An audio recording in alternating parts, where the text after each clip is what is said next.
Okay, so once again, a few more of you have just joined us. So great to see so many of you. Just very quickly recapping, you are all muted. Any questions, please pop them in the Q&A box and we will come to them at the end of the session, or if I can answer as we go along, I will do. Okay, once again, thank you all for joining us today, this Wednesday, the 18th of December, the week before Christmas. Great to have you all with us. So today's webinar session, as you're all aware, you're joining us for Costa Rica, which is brought to you by our wonderful client that we work with called PuraLuxe.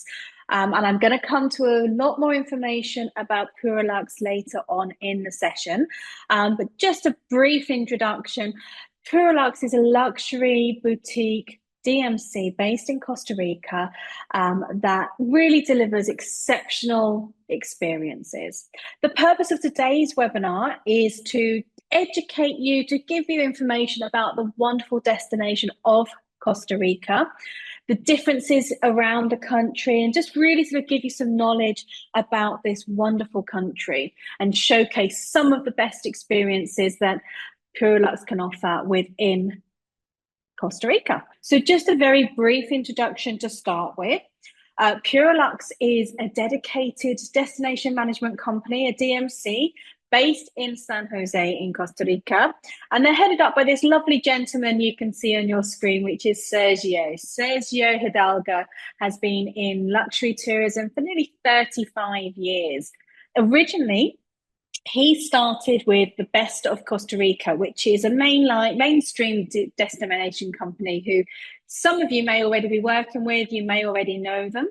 Sergio has got a great passion for delivering luxury and obviously of Costa Rica being his home country. And he's a great passion to deliver transformative experiences to clients and visitors to the destination.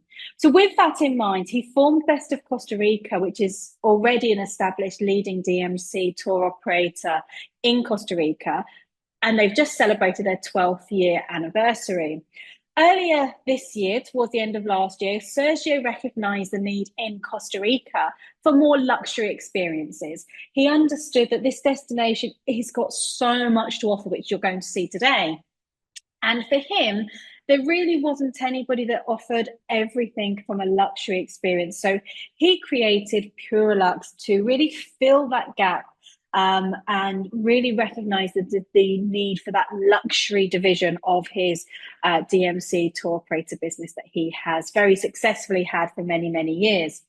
And that was the conception and the birth of PuraLuxe. So they are new to the market this year as PuraLuxe, but as I said, Sergio himself has got over 35 years experience in Costa Rica, luxury tourism. So he really is the perfect figurehead for this fantastic venture. So before we go any further, we're going to go into Costa Rica, explain a bit about the country, and talk about what you can offer your clients when they visit the beautiful destination, starting with their first video.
So welcome to Costa Rica. For those of you who haven't been before, as you can see, it is an amazing destination. So if that hasn't made you want to go, then I don't know what will. So let me tell you a bit about the country. You'll see on the map on your screen, Costa Rica is bordered by Nicaragua to the north, the Caribbean Sea to the northeast, Panama to the southeast, and the Pacific Ocean to the southwest. And each area of Costa Rica is very, very different, and they have different climates. You go to different regions for different things, in which we're going to go through each of those destinations and each of those provinces today in this session for you in brief. And then we'll give you some more information later on as well. The country itself only has a population of around 5 million, which sounds a lot, but for a country of the size, that's not a huge amount. The country is known for its biodiversity and the conservation commitments that the country has. And for those of you who don't know, Christopher Columbus landed in Costa Rica, just near the Limon province, in 1502. And Costa Rica, the name Costa Rica, actually means rich coast. I mentioned before, it's not a huge country. The country itself is only 239 kilometers, which is 148 miles wide, and that's from San Jose to Limon provinces. And then the length of Costa Rica from Nicaragua down to Limon in the south, so Nicaragua to Panama, should I say, sorry. It's 520, just under 520 kilometers, which is just over 320 miles. To drive from the width of the country, it takes around 4.5 to 5 hours. And from top to bottom, so from the length of the country, it's around 7.5, 8 hours, depending on how often you stop at the beautiful scenery along the way. There are two airports in Costa Rica, Liberia and San Jose. San Jose's got a number of different airlines that fly internationally. You've got from the US, for example, you've got American, Delta, United. You've got other airlines that come from European countries. Liberia as well has also got a number of different airlines that fly in, including like from the US, for example, American, Delta, United, and then you've got British Airways and various others that fly in from the European side of the world. The climate in Costa Rica is something which we're often asked about. What's it like over there at different times of the years? And it is different depending on which side of the country you are on. So typically it is a tropical warmth all year round. Maximum temperatures usually reach around 31 degrees centigrade, which is 89 degrees Fahrenheit. Minimum temperatures are around 22 degrees, which is 73 Fahrenheit. So just to give you a rough sort of ballpark estimate of the tropical warmth that they have all year round. However, on the Pacific side, December to April, generally very sunny. The San Juan summer hits in mid-June on the Pacific side. May to October is generally known as the wet season, which is the rainiest months probably fall between September and October. But on this side of the country, the rains mostly fall in the afternoon and early evenings. So even during that wet season, from May to October, you still get a good part of the day where they have the sunshine and that tropical weather. End of April and November are known as the transitional months. So they have a bit of a mixed bag of weather. So it can be a little bit rainy some days, sunny the next day. So it's a little bit of a transition month. The hottest is July and August. Over on the other side of the country, in the Caribbean side, November to January, and then May to August are generally known as the wet season, a little bit more rainy. Rainiest month on the Caribbean side is probably July and December. But over on this side, the rains tend to fall mostly during the night and early morning. So most of the days are really pleasant to go out and explore. February, March, September and October are, as a whole, in the Caribbean side of the country, very sunny. Just to give you an idea. A bit about the government. You've got President Rodrigo, who's been in office from 2022, will be there till 2026. And it is an independent republic since 1821, when it gained its independence from Spain. It does have a multi-party political system, which really allows it to be one of the most stable countries in the region. And in fact, I don't know how many of you have seen the latest Condé Nast stats. Condé Nast Traveller just this week named Costa Rica as the friendliest country in the world. Now, that is a testament no one else can claim to. So, and anybody who's been to Costa Rica will know that that really is really true for the country.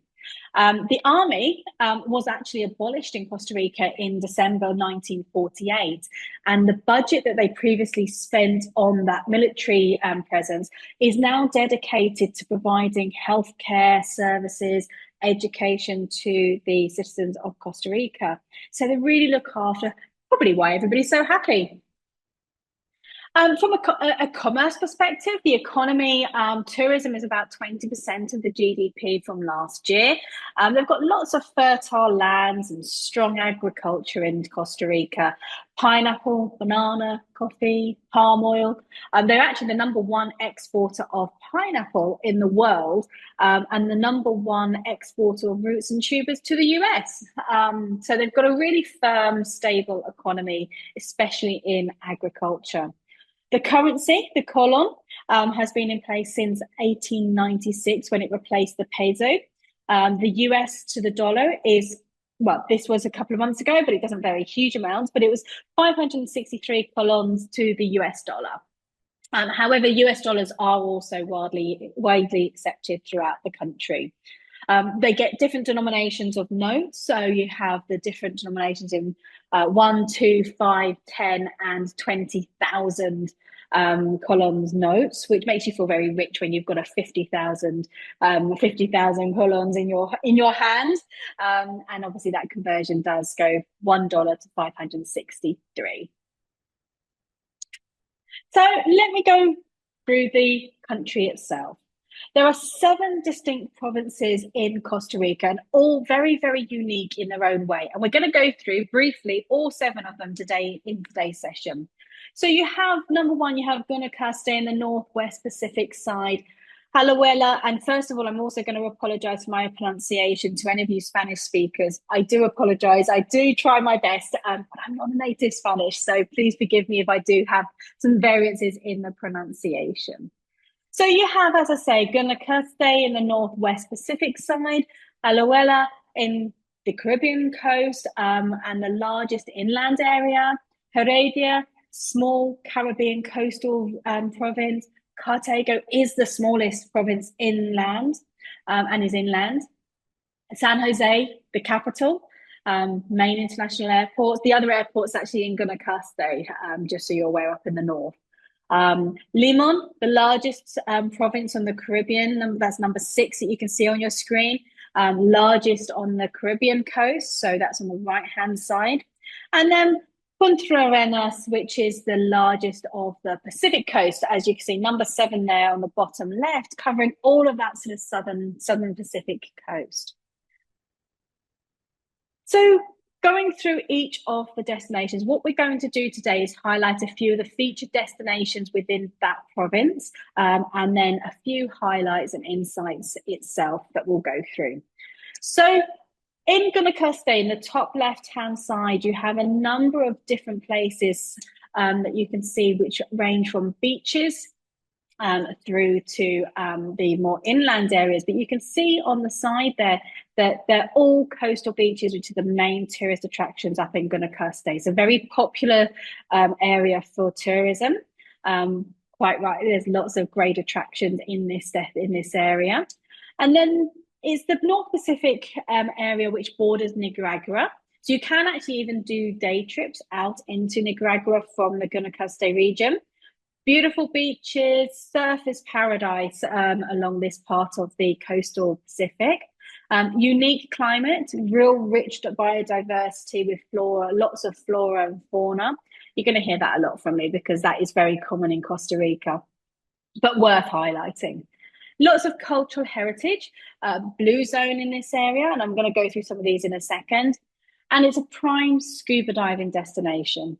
And the Liberia airport is also located, as I mentioned earlier, in Guanacaste. So going through a couple of those key areas that I just mentioned, the Gulf of Papayago, very, very touristy. It's right in the top peninsula of the region of the province. And there's great activities on the ocean for sailing, catamarans, yacht charters, anything on the water is great from this area. On land, they're very close to golf courses, world-class golf courses. They've actually got two right by them. They've got the Arnold Palmer Golf Course at the Four Seasons and the Robert Trent Jones the second course at the Hacienda Peninsula. So there's a couple of different options there as well, and some great restaurants also to mention up on the Gulf there with some of the most amazing seafood. Had a great lobster when I was there a few months ago. Then we have the Conchal Beach, flamingo beaches, white shells, the Conchal and Flamingo beaches. As I said, the Conchal Beach is a white shell beach, which is actually millions of tiny crushed shells, which makes it give a white sand appearance as opposed to the actual sands. Lots of beachfront bars, restaurants, great to go out kayaking, paddleboarding, snorkeling, whales and dolphin trips, also very, very popular in this region. Then we move further down the coast to Tamarindo. And again, this is a very popular tourist area. It's great for surfing. They also have the National Marine Park here, which is actually a protected area for turtle nesting.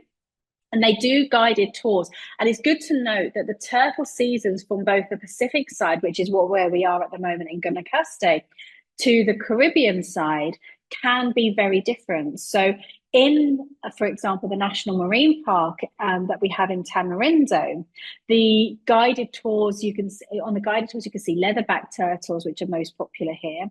And the nesting season runs from October to February. You'll see when we come to the Caribbean side, it's slightly different. Samara Beach, they also have the turtle nesting, wildlife refuges, great for whale and dolphin excursions. And Punta Islita, right on the Nicoya Peninsula, which is actually a blue zone. And we're going to talk a bit later about blue zones as well. But basically, it's known for the longevity of its citizens. Most of the reason, high concentration of centenarians in this region, down to their lifestyle, environment, they all claim contributes to their longevity. Great place for Punta Islita, great for culture. Amazing art museums with some local artists that are just so talented. And Costa Rican cooking classes is a great place to really enjoy those fresh local ingredients. Then we move further round the coast and we go to our next province of Alajuela. And this is a bit of a mix again. We've got jungle here in the Boca Tapada. We've then got the volcano, the mountainous regions, the Cafe Negro, the jungle, going into the jungle again. And then we go into the Poas volcano and the most popular Arenal mountainous volcano region. So key insights for this province. The climate is humid, very frequent rains. It is on the jungle side. Key locations in this province are less than a 4-hour drive from San Jose. So starting off with the first highlighted area of this province, Boca Tapada. It's about 2.5 hours from San Jose, about 4 hours drive from Liberia.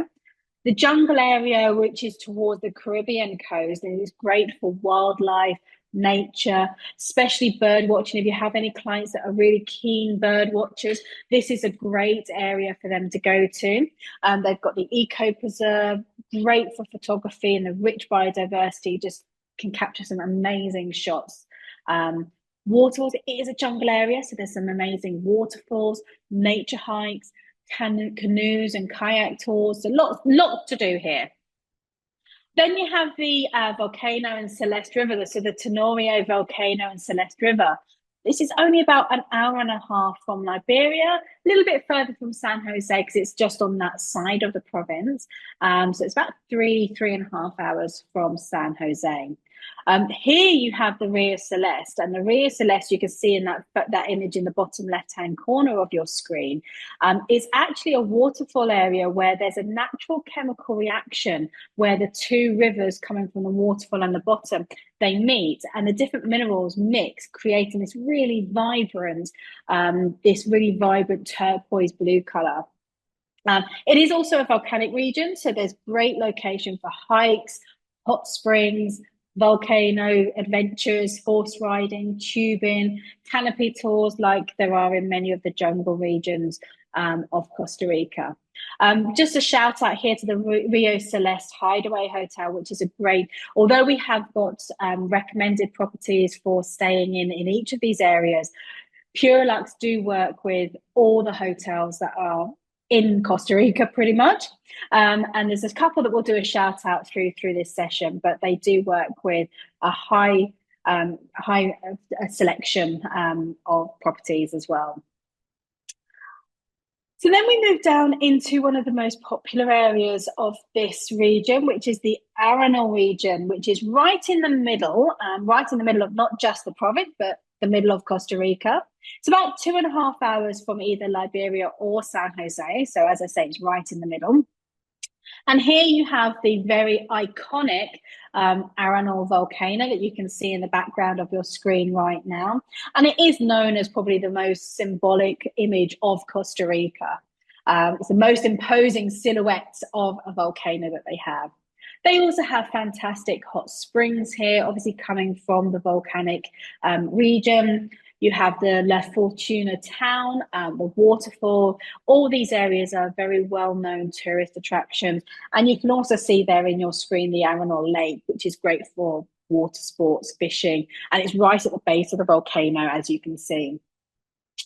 Shout out to a great resort here, which is the Nayara Resort. They've got lots of different types of accommodation here, from camping, but glamping, should I say, because it's very high end, through to their hotel rooms. Beautiful resort right by the hot springs. So just a shout out to a property there that's one of my favorites that I visited. And then you have Poas. The Poas volcano is about 30 minutes from San Jose, so it's much closer, about 3.5 hours from Liberia. Here is one of the most famous volcanoes because it's a large active crater, and you can see that in the photo that you can see there, the image on the screen. You also have the waterfalls, which has a butterfly, the La Paz waterfall. There's also a butterfly garden there. You have the Doca Estate, which is one of Costa Rica's most famous coffee plantations. So this is great if you've got somebody who's either got a bit of a layover in San Jose. They can visit these places. It's only 30 minutes from San Jose, or somebody wanting to explore as they start or finish their journey throughout Costa Rica. Cananigro is about 4 hours from San Jose. It's got a fantastic wildlife refuge, real heart of the area, protecting Costa Rica's most important wetlands. Great, again, for bird watching. Photography is stunning in this region as well. Moving round the coast, we're still staying on the Caribbean coastal side, but going a little bit also more inland, a slightly smaller region is the Sarapiqui area. And this area is a jungle terrain, and it's got a lovely tropical climate, which is only about 25 minutes from San Jose. So again, really nice and close, but it is a separate province. Here you have the largest and probably most diverse national parks. Great for wildlife, rainforest terrain, very rainforest feature here in Sarapiqui.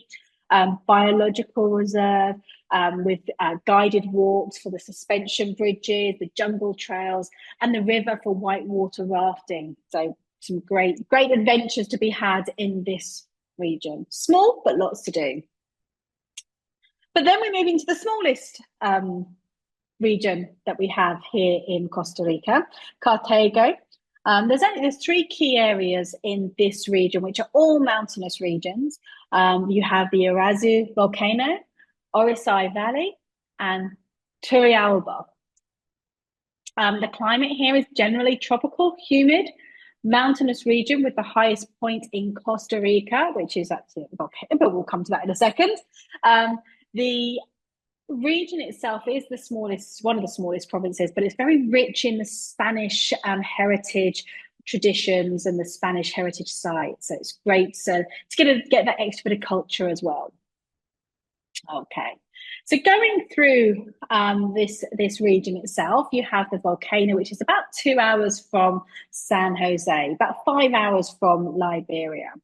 It's great for I mean, this is also where the highest, I mentioned earlier about the highest point in Costa Rica, and this is where the volcano lies. Natural mountain biking and hiking trails. I was told, I haven't done them myself, but I was told that when you're looking at the mountain biking and the hiking in this region, be careful of the trails that are chosen, because some of them can be very what was the word I had to use to be adventurous or challenging. So, but there are obviously trails for all levels. In this region, it's also worth noting because it's quite different. And they also have strawberry farms here. So you can go and actually have a strawberry picking experience and eat the delicious fresh strawberries coming from this region. The next area to point out and highlight is the Orisi Valley, about 1.5 hours from San Jose, about 5 hours from Liberia. And here you have the hot springs, which is just perfect if you just want to go out for a day of relaxation. Because it's so accessible, it's very centrally located. So wherever you're staying, wherever your clients are staying, it's a great location to go and explore out to. You also have the national park, which is again great for hiking and bird watching.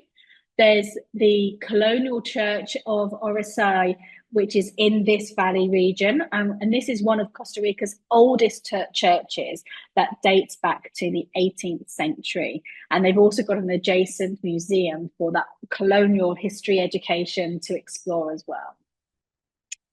And then the final area of this region that we're going to highlight to you is the Turrialba, and I'm probably pronouncing that so wrong, so I do apologise, which is about 1.5 hours from San Jose. And I've got to say, this is one of my favourite places that I visited when I was there a couple of months ago. Here you have the Pacuri River, where you can do whitewater rafting, and they have the rapids from class 2 to 5, and it is just such an amazing experience. The Pacuri Lodge, I've got to highlight this to you because it was one of the most unique places that I've ever been to since when I visited. Beautiful experience. You can only get to the Pacuri Lodge by whitewater rafting or by doing a zip line transfer over the river. So it's just an amazing place to visit. So I highly recommend. There are others, but I personally highlight that particular property because it is just such an amazing place, and I've been there myself. And then we move more centrally. So we move to the capital of San Jose. So not just being the San Jose city, it's the San Jose province. But obviously here you have the capital city. And that's the key feature of this province. And here you have the international airport. It really is a cultural center with different museums, theaters, and it's got a great surrounding with a natural environment with hiking and waterfalls that are just so close by. 30 minutes from the airport is the main city itself, where you can find those theatres I just mentioned. Your clients can take in a cultural performance in the National Theatre. There's also different museums. They've got the Golden Jade Museum, for example. And in the Jade Museum, it's actually got the largest collection of American jade in the world. So it's really quite interesting to go and see the different artifacts and visit the Jade Museum if they've got some time in San Jose. They've got the central market, everything from spices to souvenirs to local crafts. You can really find anything here, and it's a great experience to go and explore if you have the opportunity in San Jose. And there are various districts, like any city, various districts from the trendy areas to the cultural areas. So it really is a chance to explore the Costa Rican city life amongst the relaxing wildlife and natural environment that surrounds it. So moving back to the Caribbean coast, so coming out of the inland provinces, we now go back to the Caribbean coast and the largest on the Caribbean side, which is Limon. which is all on the Caribbean coastline. Three key areas to highlight here, featured destinations for you: the Puerto Viejo and Carita Beach, Guasimo, which is a mountain area, and then Tortuguero, which is a jungle area, but it's a jungle area on the beach. So it's a really great area to explore, and I'll talk a bit about them in a moment. It is the largest province on the Caribbean coast, vast areas of protected land and national parks.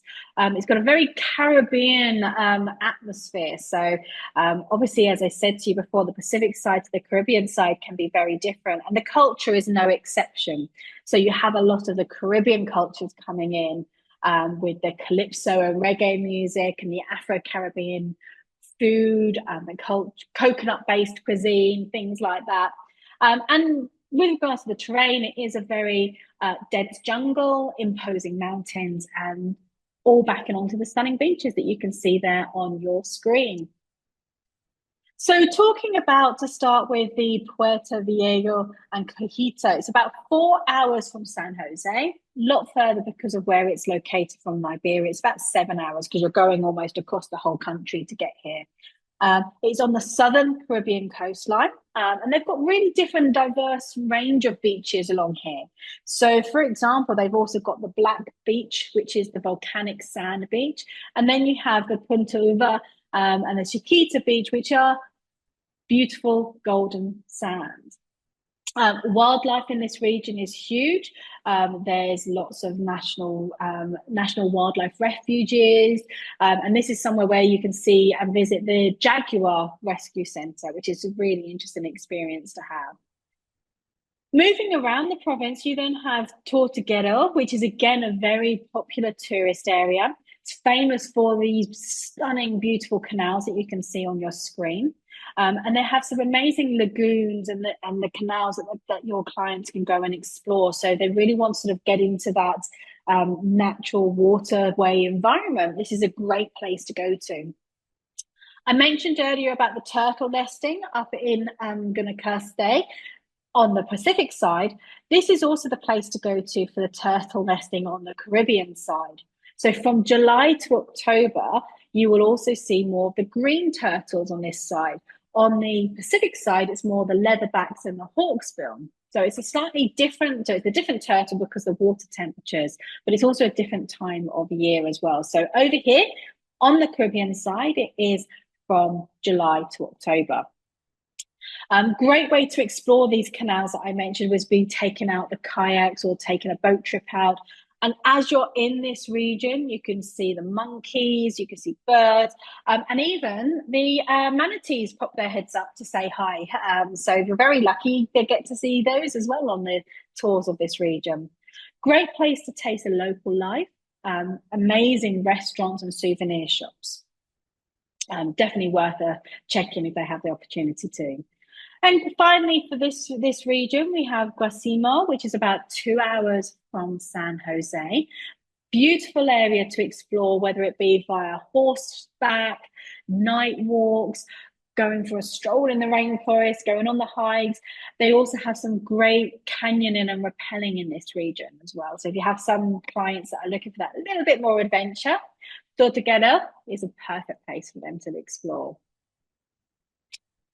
And then we go to our final province to go through with you, and this is Punta Arenas, which here we have 6 different areas to highlight to you, and it's the largest region covering pretty much 80% of the Pacific coastline.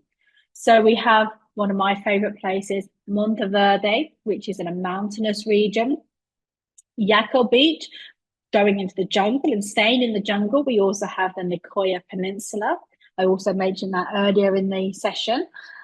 Manuel Antonio is a jungle area, which is, again, very popular tourist destination. You'll probably often have clients mention Manuel Antonio.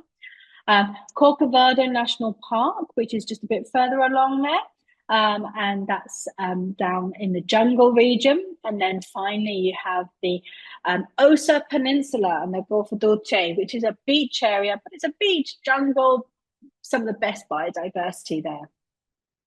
In this region, I mean, you're covering the whole of the Pacific coast here pretty much. So the climate is very tropical, often humid.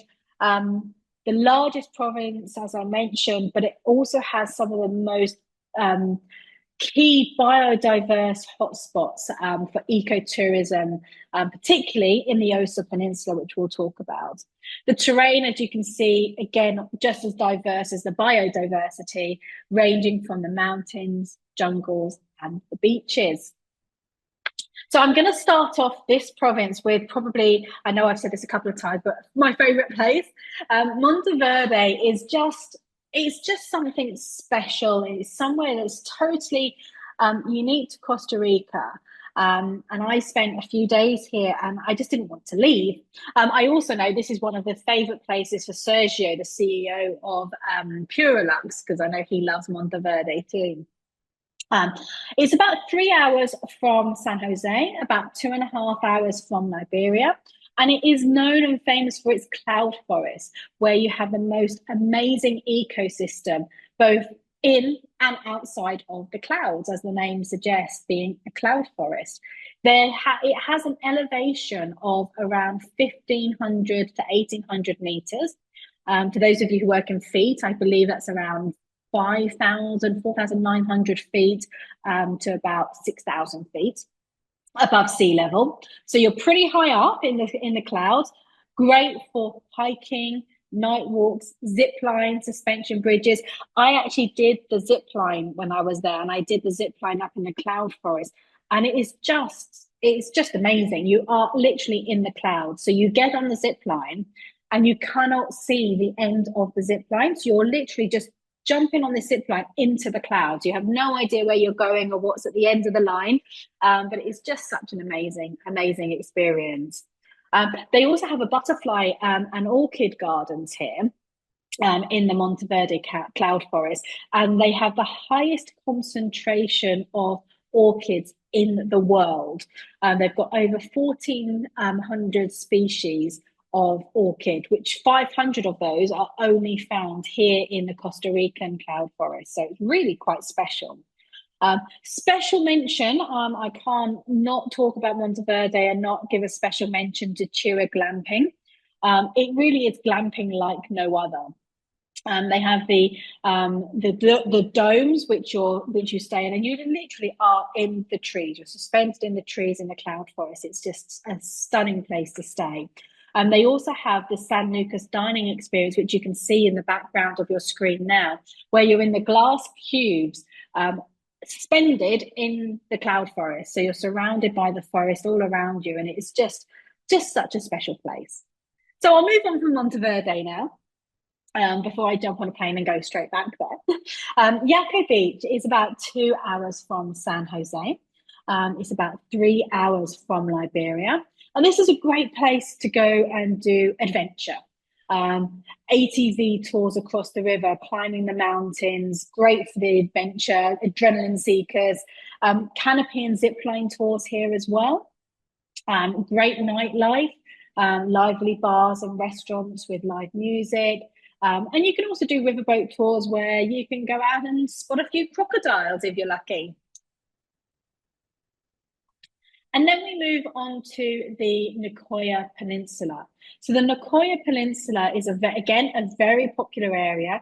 It's really great and known for its wellness and sustainability. They've got beautiful, pristine beaches, the forest, but most notably, the Nicoya Peninsula is a registered status as a blue zone. For those of you who don't know, a blue zone, I looked this up as well, so it's very interesting. A blue zone is a region in the world where people have the longest life expectancy. And on average, they live beyond the age of 80. And to put that into perspective, the average life expectancy of most countries, for example, the US is 74 years old. So that's the average life expectancy. So they have the largest concentration of centennials, so people who are getting to the age of 100, and they have the lowest rate of middle-age mortality.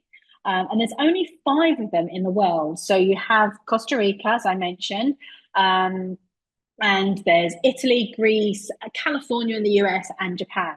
So It's a very unique area to be in, and they say that part of the reason it was designated and they have this blue zone experience here is because the water has the highest concentration of calcium, which lowers the rates of heart disease. It helps bring stronger bone density, so less hip fractures, for example. So people live longer.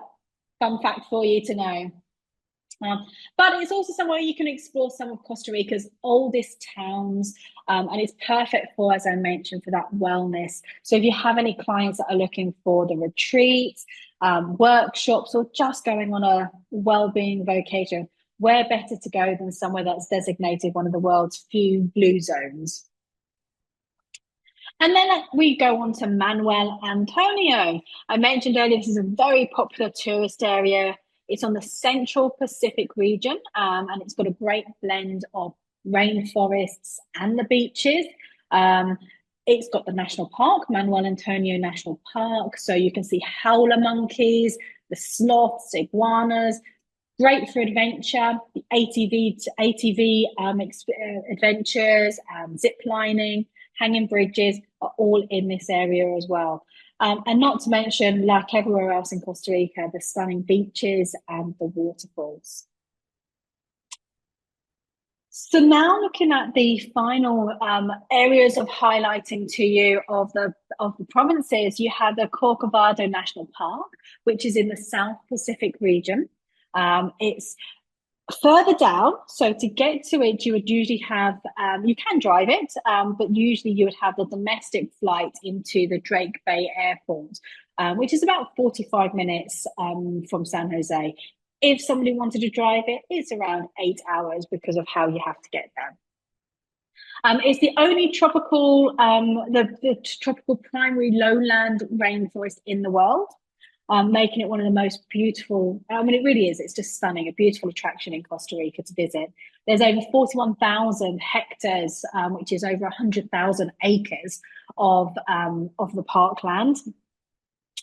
Which has 140 species of mammals, 400 species of birds, 116 species of reptiles and amphibians. There is just so much. And an interesting fact here, they've got over 500 species of trees. I didn't even know there was 500 species of trees, but they have them here in this national park region. So again, with this type of environment, lots of animals. You have the red-eyed tree frog that you often see as the signature shots of Costa Rica, and the beautiful green with red eyes staring at you. Tapirs, jaguars, monkeys, sloths, birds, so much. So if you have the wildlife enthusiasts, this really is the perfect place for them. You can also do things on the water, whale and dolphins during the migrations of August to October and December to April. You have the whale and dolphin migrations, which is also great to see from this region. And then finally, we have the Osa Peninsula and the Golfo Dulce. The Osa Peninsula was actually named by National Geographic magazine as one of the most biologically intense national places on Earth. So it's a real testament to the region. And they've got a wide variety of ecosystems, which is why it's been National Geographic gave it this accolade, so to speak. And it's due to the variability of the conditions in the elevation and the rainfall. So they have different conditions depending on where you are in the Osa Peninsula. They have over 250,000 species of wildlife, and it's actually got the largest population of jaguars in Costa Rica.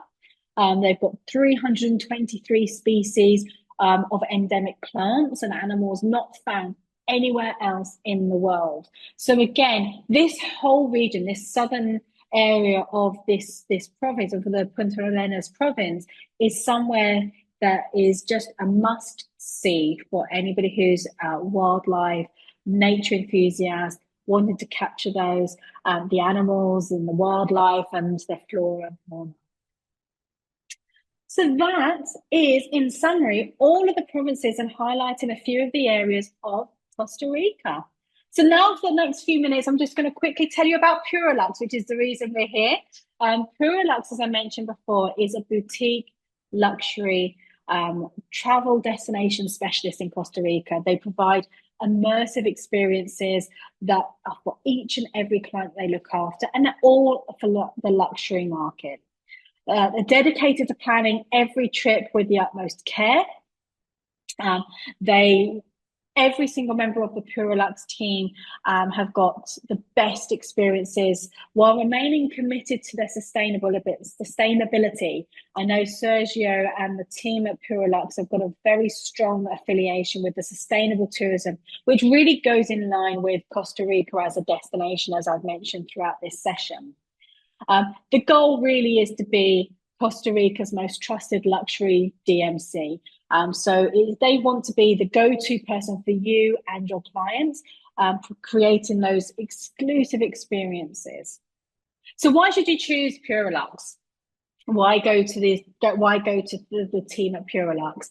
So personalized experiences, which really embody everything they do. They tailor make every single experience unique to your clients. So whilst a lot of Costa Rican experiences are packages as such, where they will have a set program and they will have a set itinerary, they can do that, and they do have some sample itineraries that you can look at to give you guidance or just follow.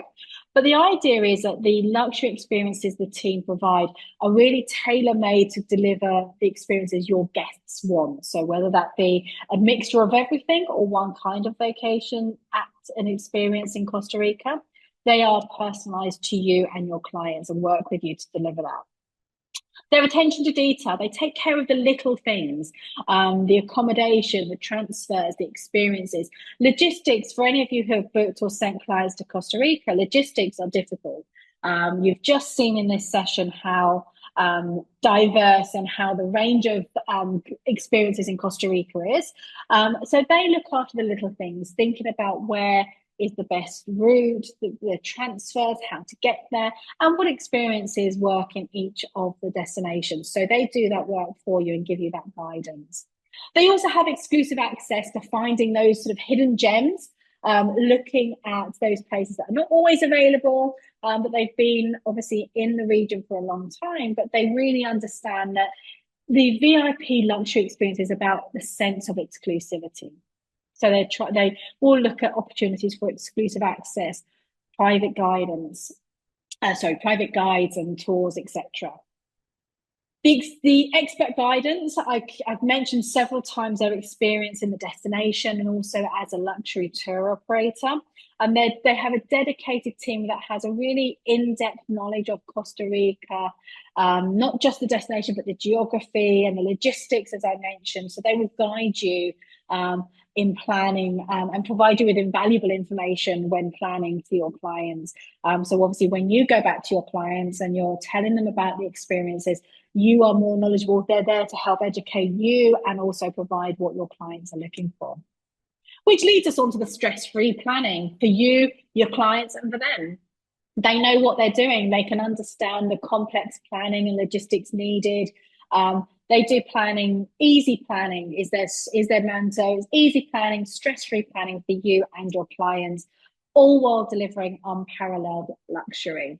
They know the best places to go. They know how to get the VIP treatment, and that's what it's all about. And then, as I mentioned, there are sample itineraries which you can take a look at. They're available on the website, which I'll send you links for after this session. They are able to follow these itineraries, or they can provide, as I said before, bespoke itineraries just for your clients. So they're available online, and I'll send you those links in our follow-up to this session with the information for you. They do work on rates with either connect commission rates, or they work on either net rates, or they work on commission. So whichever, for registered travel agents, they can work on anything from 12 to 15% commission, or they can provide net rates for you to provide your markups to your clients, whichever works best for you. So they're here to support you. And the key message, Pura Vida, pure life with PuraLuxe. For those of you who are not already part of it, I think most from seeing who we have on the call today, most of you are already part of it. But we have our exclusive travel advisor portal as part of Hummingbird, where you can register and you'll have exclusive offers, rates, invites, webinar information, and anything special that comes up. So this is a great place. If you haven't already registered, pop onto our website, register under the Travel Advisor portal, and that makes sure that you're always the first to receive all the information and knowledge. So that is everything to share with you for now. I do have a few questions which we'll go through. So thank you for your time. Let me just pull up the questions, and let's, if you have any questions, pop them into the Q&A now, and I will go through them now. Okay, so the first question that we've had come in that I've got is about the private transfers. Yes, private transfers can be organised. It's all about personalisation. So whether your clients want to have a one-on-one transport, so private driving the whole time, or if they want to do group transport, either is absolutely fine. So yes, we can organise that for you. The next question about fast track at the airport. Interesting question. Yes, fast track can be arranged. There's two options which vary quite dramatically in price. So there's a meet and greet service which you can, which the clients will be met from the aircraft. They get brought through. Go through the luggage. They go, but they have to queue up during immigration, the same as everybody else, basically. So if they are going through to the immigration on this package, they still have that line of queue up they have to go through. There is another option though. There is another option that can be done. It's about $400. So that option is about $87, $88. There is another option which is about $400, I believe, which gives exclusive lounge access. And it's a premium service, which does mean they can skip the immigration line. So it depends if they want to pay for that privilege, then they can do. So that is one option. Okay, so looking at the agent commission. So agent commission can be anything from 10 to 15, 10 to 15%. So I'm just looking at the questions coming. Sorry, 10 to 15% depending on the experience, and that's for any registered travel advisors. No problem. So Jatinder, you're asking me to choose favourites here, and that's not really fair. So Jatinder's asking which properties we recommend. Look, the team at PuraLuxe can recommend. They're both different in different ways. For example, in Papagayo, which you've asked for, you've actually said Secrets or El Mangrove. I haven't stayed at Secrets, but I have stayed at El Mangrove, and I have to say El Mangrove, which is part of the autograph collection, is stunning. In fact, I've actually even got on my desk here a gift that they gave us, which is one of the seeds of the trees which you can plant when you leave. So I would say that's probably one of my favourites. And when you're looking at that Arenal area, I've got to say Nyara Springs for me, and this is just my personal experience. Nyara Springs, you just can't beat. They've got a really, they're actually their Nyara camping area, which they call the luxury camping, is stunning. It's not camping at all. They're proper buildings, beds, aircon, etc. So yeah, I mean, it really is quite special. So yes, without having to choose favourites, but everything's different for each person. So again, this comes down to personalising. So we'd speak to you about your clients and what's better. But yes, in answer to your direct questions, El Mangrove and Nyara Springs are my personal. But again, you could ask somebody different and they would have a different opinion. So Deborah, you've asked about the regions best for 2 adults and 3 children under 12. It depends what they're looking for. I mean, again, everything's very customized. And what I'll do is we'll reach out to you separately because there's lots of different options. When you look over and sort of Guanacaste, for example, there's so much to do there. And for a 10-day trip, it might even be worth splitting it. So you have a little bit maybe sort of in the central, in the springs, the volcanoes, sort of in that La Fortuna area, and then maybe going over. Monteverde is one of my favorite, but it just depends on what type of family, because some families are quite active, other families just want to just relax on the beach. So let us reach out to you separately on that, Deborah, and we can sort of find out a little bit more about what they're looking for. But there's lots of different options there. So, and I'll just where are PuraLuxe based? PuraLuxe are actually based in Costa Rica. The main offices are in San Jose, but they do, they have teams all over, and their guides are all part of their team. They're not contracted. They're all part of their team. So when you know that you've got somebody who's going, say, to Guanacaste, for example, the people that will take your clients there are fully experienced. They know everything about that region. So even though their main offices are based in San Jose, it doesn't matter. Okay. Any more? I think that's answered most of your questions. There's a couple of questions in here which I'll reach out to you. If I haven't answered, I'll reach out to you directly. But thank you all so much for your time. I really appreciate you joining us today. If you have any questions, please feel free. You've all got my contact details, so feel free to reach out to me. I will also be sending an email to you once the webinar session's finished and uploaded with a link to the recording. I will also be including in that some direct contact details for the fabulous team at PuraLuxe. So if you have any questions or queries, you can reach out to them. But at any time, I'm also here, myself and my team here at Hummingbird Consultancy. We're also here to help if you have any questions. So feel free to reach out at any time. And wishing you all a fabulous Christmas festive period. And thank you again. And happy holidays, everybody. All the best. Bye-bye.